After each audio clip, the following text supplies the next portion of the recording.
The holiday season can be stressful and also a very emotional time for a lot of people. We don't want it to be overwhelming, though.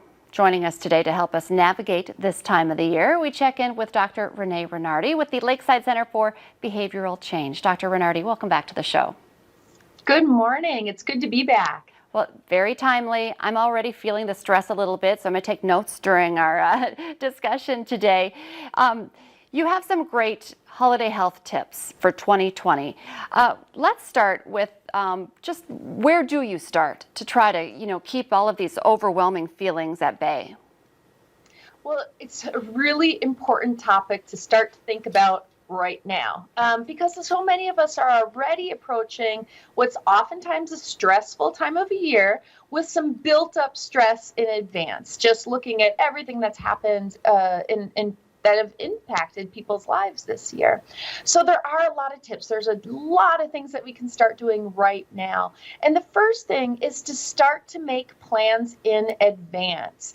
A lot of people are like, let's just see what happens. That's not a great idea because we're not going to have time to make the best decisions that we need to make. Thinking things through, trying to plan things, because this year may look a little bit different for Thanksgiving and Hanukkah and Christmas and different celebrations that people oftentimes have these large family gatherings. So start making plans now.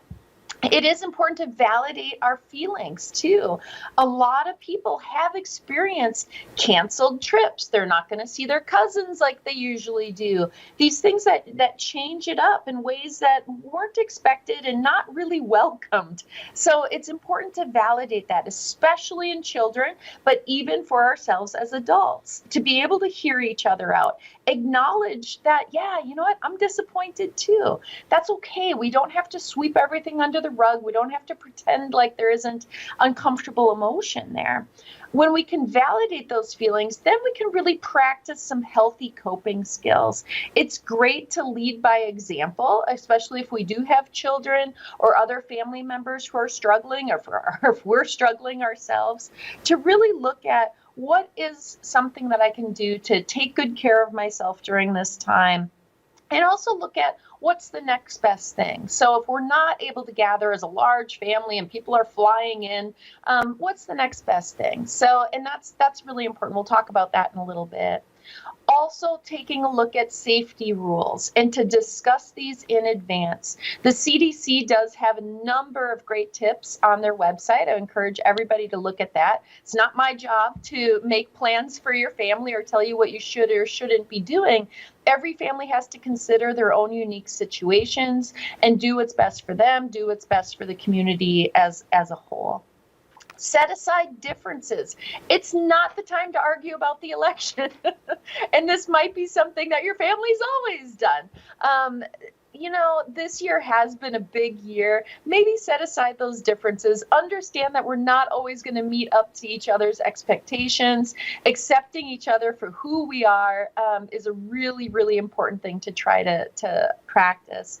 The last thing that I'm just going to mention here is also make a budget. One major contributing stressor during the holiday season is financial stress. Many of us are going into the holidays already with some additional financial stress.